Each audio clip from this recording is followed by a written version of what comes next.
ऐसे कई तथ्य हैं जो पृथ्वीराज चौहान को गुर्जर होने का प्रमाण है। कहीं से गुर्जर समाज के नहीं थे वो। गुजरात में गुर्जर जो होते हैं वह भी क्षत्रियों में ही रहते हैं। मध्य प्रदेश में महापुरुषों की प्रतिमाओं को लेकर विवाद थमने का नाम नहीं ले रहा। पहले ग्वालियर में अंबेडकर साहब की प्रतिमा और मिहिर भोज की प्रतिमा को लेकर विवाद देखने को मिला था। ऐसा ही विवाद अब इंदौर में देखने को मिला है। यहाँ नगर निगम ने निरंजनपुर चौराहे पर सम्राट पृथ्वीराज चौहान की प्रतिमा लगवाई है। हालांकि ये प्रतिमा नगर निगम द्वारा लगवाई गई है, लेकिन इस पर गुर्जर समाज ने आपत्ति जाहिर की है। गुर्जर समाज की आपत्ति सम्राट पृथ्वीराज चौहान की जाति को लेकर है। गुर्जर समाज का दावा है कि सम्राट पृथ्वीराज चौहान उनकी जाति के हैं। इतिहास प्रवाह नामक पुस्तक है, उसमें स्पष्ट दिया है पृथ्वीराज चौहान जी के बारे में। उनकी जो लिखित पंक्तियां हैं उनके अनुसार पृथ्वीराज चौहान को गुर्जर बताती हैं। ये इसके अलावा कई इतिहासकारों ने, जैसे हिस्ट्री ऑफ दिल्ली थॉमस कुरले लिखते हैं कि गौरी के पृथ्वीराज चौहान की विजय को मुस्लिम ने गुर्जरों पर विजय प्राप्त बताया है। गुर्जरों पर ऐसे कई तथ्य हैं जो पृथ्वीराज चौहान को गुर्जर होने का प्रमाण है। तो गुर्जरों का स्वाभाविक है, जहाँ भी जिस भी महापुरुष की कहीं मूर्ति लगती है तो उसकी कास्ट, उसकी जाति या उसका ओरिजिन तो लिखा जाता है। इसीलिए निरंजनपुर चौराहा, जहाँ पर हिंदू हृदय सम्राट पृथ्वीराज चौहान गुर्जर की मूर्ति लग रही है, गुर्जरों ने उन्होंने कहा है कि इस पर गुर्जर लिखा जाना चाहिए। मूवमेंट गुर्जर इसके लिए आंदोलित रहेंगे और जो वास्तविकता है उसको, जो इतिहास में है उसको लिखिए, इतिहास को बिगाड़िए मत, हम यही कहेंगे। हालांकि गुर्जर समाज के इस दावे पर अखिल भारतीय क्षत्रिय महासभा ने भी सवाल खड़े किए हैं।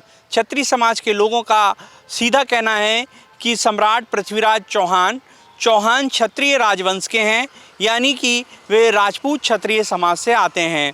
उन्होंने इतिहास के कुछ तथ्यों का उल्लेख किया और ये कहा कि दुनिया जानती है कि सम्राट पृथ्वीराज चौहान राजपूत क्षत्रिय वंश के थे।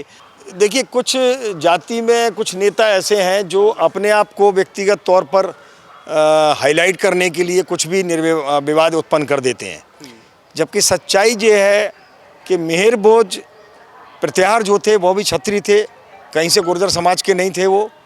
और गुजरात में गुर्जर जो होते हैं वह भी क्षत्रियों में ही रहते हैं। ये यहाँ के गुर्जर और वहाँ के गुर्जर अलग हैं, मगर चलो वो वहाँ तक बात सीमित हो गई।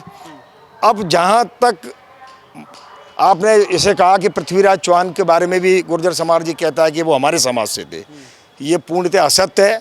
वो क्षत्रिय कुल चौहान वंश के ही वंशज थे और अंतिम हिंदू सम्राट थे। पृथ्वीराज चौहान ने पूरे हिंदुस्तान पर राज किया, खासकर वो राजस्थान और अपने पंजाब और दिल्ली के आसपास के राज्यों में, उनका हरियाणा में उनका पूर्णतर राज्य था। ये विवाद को, शासन को इतिहासकारों से जानकारी लेकर वहाँ पर इसका पटक्षेप करना चाहिए। ये जाति वर्ग किसी भी तरह से वैमनस्यता नहीं फैलना चाहिए, शासन की भी जवाबदारी है। हालांकि दूसरी तरफ गुर्जर समाज के अपने दावे हैं।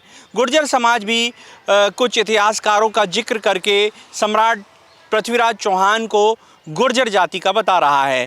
तो ऐसे पहले सम्राट मिहिर भोज की प्रतिमा को लेकर विवाद खड़ा हुआ था और अब पृथ्वीराज चौहान की प्रतिमा को लेकर विवाद खड़ा हो गया है। सीधे तौर पर ये जो विवाद है वो उनकी जाति को लेकर है। हालांकि इतिहास के पन्नों में बहुत कुछ तथ्य छुपे हुए हैं, बहुत कुछ उल्लेखित है। ऐसे में गुर्जर समाज और क्षत्रिय समाज पृथ्वीराज चौहान जी की जाति को लेकर आमने सामने आया है, तो अब प्रशासन के भी कान खड़े हो गए हैं। फिलहाल प्रतिमा तैयार है और इसका अनावरण शीघ्र किया जाना है, लेकिन ऐसे में गुर्जर समाज जब इस तरह से आपत्ति जाहिर कर रहा है तो निश्चित ही इंदौर नगर निगम और इंदौर जिला प्रशासन को अब दिक्कतों का सामना करना पड़ सकता है। कैमरामैन विजय के साथ द प्रेस हिंदी के लिए मैं प्रहलाद सेन।